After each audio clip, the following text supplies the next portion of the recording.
Family and fellow soldiers, I'm the Professor, and this is the Moment of Truth. Bari Weiss, though Bari Weiner is what she should be called, has reportedly closed on her deal for what is $150 million from her mega-billionaire sugar daddies Larry and David Ellison for her blog.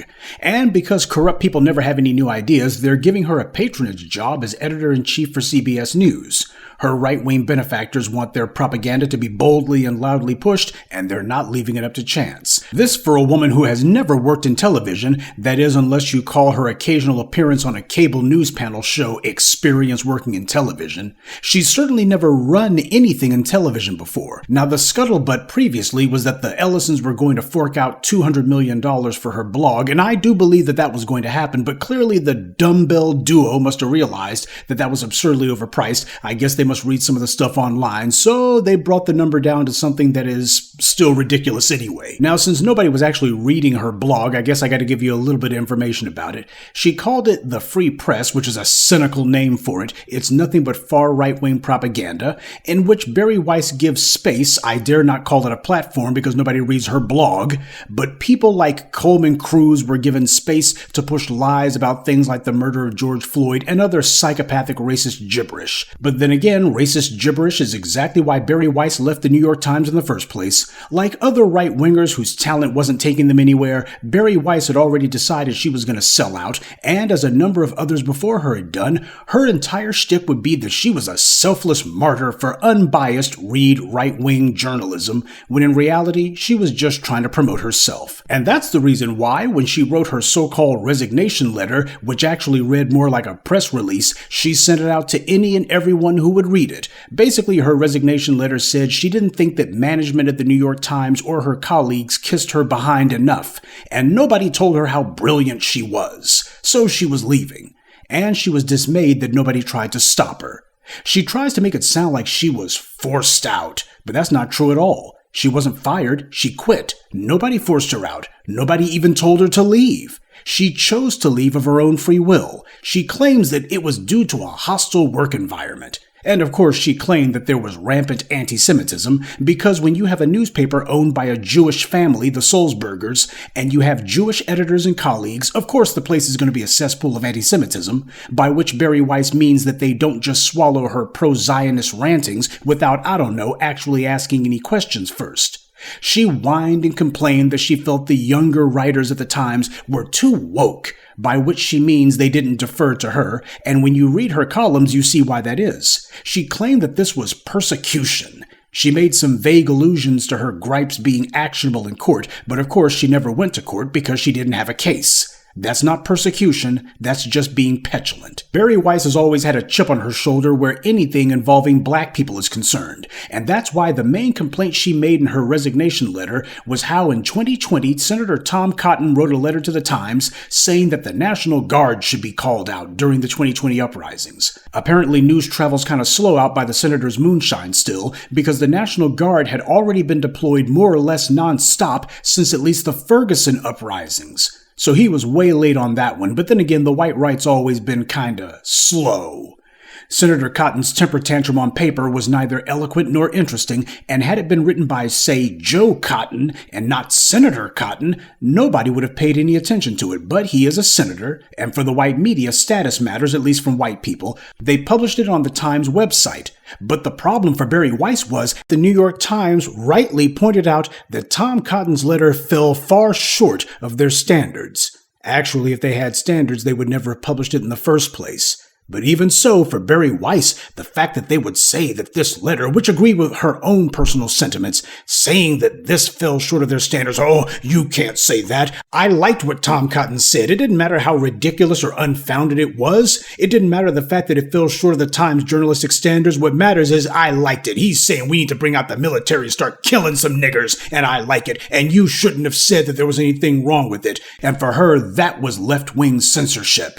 This is how much of a reach Bari Weiss had to go to make up a story for why she was leaving, to try to make it sound as if, oh, this was just too much, the First Amendment being trampled upon, I tell you. So for Bari Weiss, the driving force behind her resigning from the Times wasn't the Times calling out one of her articles or saying Bari Weiss wrote an article and it fell short of our standards. Instead, the last straw for her was a politician writes a ranting op-ed and the Times correctly points out, this falls short of our standards. For Bari Weiss, that's the problem. That was one where she looked and said, this is a bridge too far for me. I'm clearly in a cesspool of left-wing authoritarianism.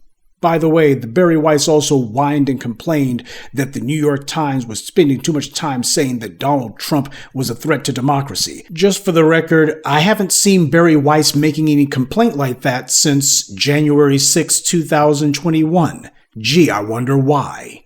She certainly made as much out of that nothing burger as she could.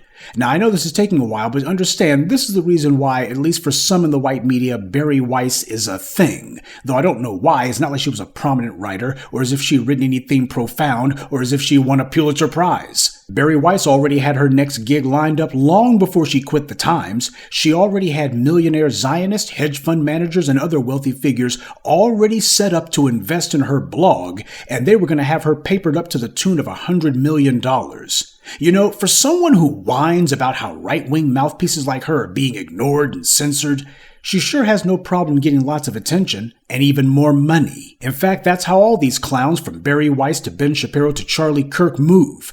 These people claim that I'm being censored, we're being downtrodden, we're being silenced, and the second that they say that, they immediately get a torrent of money that comes in their direction. That's the grift. This is what white power does. It picks and chooses winners by putting huge amounts of money into their chosen vessels to artificially make them a thing. We see this all the time with the white media and academic institutions when they attempt to manufacture some new so-called black leaders. All they do is they get some random bootlick or sellout or shill, give them some big write-up in one of their white media publications, and declare that they are the new black leadership. Except that thanks to the real voice of the black community, the black media, that game doesn't work. All their bootlicks are good for is to be a flash in the pan that disappears immediately, or at the very most, they're reduced to being nothing more than in-house cheerleaders for their white paymasters at this or that think tank luncheon. People in media have long known that you can make a lot of money very quickly if you just tell the white-moneyed interests that be that you'll go ahead and do their bidding. That's why they call it selling out. Everybody knows it. And Bari Weiss knew it too. That's the reason why she had all of these millionaires and billionaires eager to stuff money in her pockets before she even began her blog. She's made attacking the black community her brand. She will happily excuse away or run interference for the murders of black people, and she'll also help signal boost anybody else who does too. You have the denizens of this or that right-wing toilet who are saying Bari Weiss has won the war on woke. In fact, that phrase Bari Weiss has won has showed up quite a bit. But of course we understand that woke is white code for black. Well, as long as black people are still here, as long as the black media is here, fighting wokeness isn't gone at all. So don't be surprised when 5 minutes from now they start whining again about woke and still saying that there's this big black enemy out there. What this shows is that for them the war is basically whatever they're looking at the moment. They waged war on social media and all they got was campus protests. They've had Fox News going for 30 years now, and even trash like Chris Rufo had to admit last year that they had lost the culture. Flooding the zone with more virulent anti-black rhetoric isn't going to change this. In fact, it will only make things worse. About the one saving grace some in the white right had was that they never went full right-wing nut. They tried to pretend, not very well, but at least they tried, to act like they weren't mouth-frothing lunatics. Well, when these kind of things happen, they start to feel emboldened to show their true colors, and when they do, they validate what everybody already knew. Bari Weiss didn't win anything. It was bought for her. But then again, white power isn't about merit. White power was created precisely to insulate its beneficiaries from having to earn anything. It's like I've always told you, white power is a system of goodies, giveaways, but most of all, guarantees. Bari Weiss didn't have to wonder who would fund her blog. She already knew long before she left the Times. The money was always there. Because of white privilege, it always is. All she had to do was just reach out and get it anytime she wanted. Racial nepotism. Under white supremacy, this is what constitutes merit. Okay, so what will this mean for CBS? Actually, not much. They were never on the side of racial justice or any issue that the online progressives care about for that matter. From Black Lives Matters to Gaza, they've towed the line for establishment power. At worst, Bari Weiss will simply institute a more vulgar version of it, but that's like the difference between Trump and the Democrats. The tone will be different, but the slant will be essentially the same. Do you see a raft of resignations from CBS at the news that Bari Weiss is going to be editor-in-chief? I sure don't. Because the same people who spent the last 10 plus years lying about, slandering, defaming, and attacking the black murder victims of police violence are the exact same people who we're supposed to believe are better than or different than Bari Weiss. That's what a lot of people on the white left are trying to tell you. Get real. The similarities between these people far outweigh any alleged differences. At most, they've only got rhetorical differences, and even then only minor differences, over generally shared aims. Sure, they may bicker briefly about this or that issue, but when it comes to black people, they're on the exact same page. A lot of these people at these white news outlets have the exact same mentality Bari Weiss does when it comes to black people. The same way that Weiss whined that her ideology wasn't being validated enough, these white producers and editors and reporters and anchors at these news stations, they also think that black people aren't being demonized enough. We're not being hard enough on black people. We need to be more critical, you see. The public hasn't been swallowing our line of garbage, or at least they haven't been doing it enthusiastically enough. In fact, they've actually been feeling like these black people over here are right. We need to educate the public about the nuance of why killing black people who are unarmed, just doing out in the streets, there's nothing really wrong with it. Why? These are just the bumps and the bruises that go along with democracy. Their real anger is that, as some of them have been honest enough to say, they've lost the culture, which means they've lost the battle of ideas. They've lost the societal narrative. And by trying to monopolize as much of the airwaves as possible, they're hoping to monopolize people's minds. That's what this is really about. They've seen their zombie ideology face down, and now they're desperately trying to reanimate this thing like Dr. Frankenstein. Go ahead and hit it with the shock paddles. In their minds, if they can carpet bomb the country with enough of their propaganda, then they'll be able to conjure magic at least one more time and convince people that the sky really is green and that the moon is made of cheese. People are dumb, as the Bari Weisses of the world see it. That's why she didn't go to the people when she started her blog. She immediately ran to hedge fund managers, because she already knew that they were going to be on the same side as her. She knows the rules of racism. She certainly benefited from them enough. Just like Joseph Coors in the 1970s, he wanted a right-wing TV station to exist, so he began looking around for someone to write a check to. Rupert Murdoch wanted a right-wing network to exist, so he began looking around for someone to write a check to. The bigots and the racists, especially the ones who work in the white media, they know exactly how this game is played. This has happened so much for so long that now there's an entire industry of grifters, panhandlers, and professional BS artists who will go online and do the most asinine stunts to try to make a name for themselves as they audition for some right-wing millionaire or billionaire to become their sponsor. That's what happened after Charlie Kirk died. Hell, that's what Charlie Kirk was doing. And that's the exact same thing Bari Weiss is up to. This isn't a victory because, one, whomever Bari Weiss is supposedly defeating, they're still there, and B, in order for someone to achieve a victory, they have to have overcome something. Bari Weiss didn't come up with the money to buy CBS. Her billionaire sugar daddies did that, and then they chose her to be installed there. She didn't work her way up the ranks. No merit involved. That's the very definition of an unqualified person, or DEI as they would put it. At least Roger Ailes had worked in television news, and he had the idea for Fox News and partnered with Rupert Murdoch to make it happen, from scratch. Putrid as Fox News was, they built a network from the ground up. Bari Weiss didn't do that. She's being put into the most prestigious, one of the longest-lasting TV news organizations in history. And to do what? Have them be more strident and more belligerent about their slant on the news?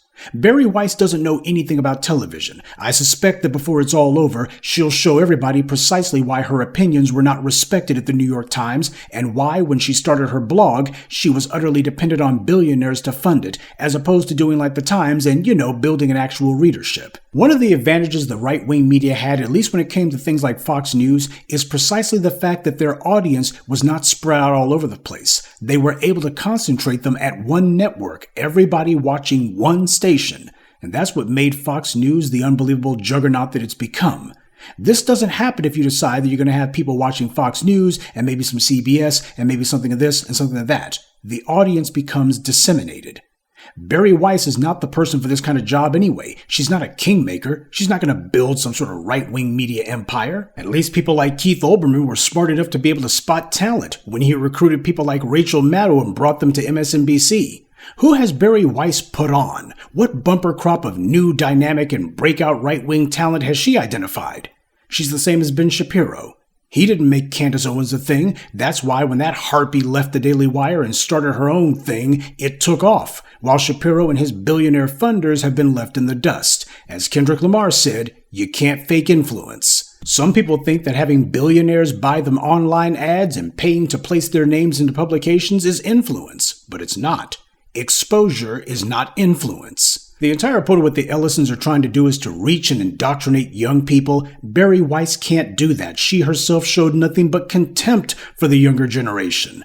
All she can do at best is probably try to reach out to a few aging Gen Xers and a few hard-headed millennials, and that's going to become more and more difficult. Bari Weiss has neither the attitude nor the aptitude for what it is she's attempting to do. And all of this consolidation by the Ellisons, buying CBS, buying TikTok and such, all this is going to ultimately result in the kind of backlash that they've been trying to get rid of.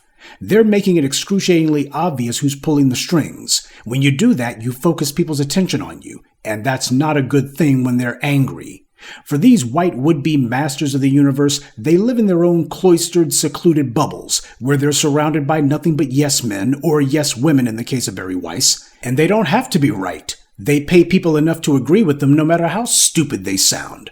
This is the kind of world that the mega-billionaires like Larry Ellison live in. So when they have to face the real world, where people don't agree with them, and their money can't force people to do that, then they start trying to shut things down to prove to themselves that they're still in charge. That's what this is about. A confidence-building exercise for the white right. They confuse doing something big and flashy with doing something that's effective. This is what happens when you got some individuals who have never been told that they're wrong, and they do nothing but surround themselves with a bunch of sycophants and a bunch of suck-ups who tell them that they're right, and everybody who comes to them wants something from them, so they have no incentive to stand up to them or to tell them the truth.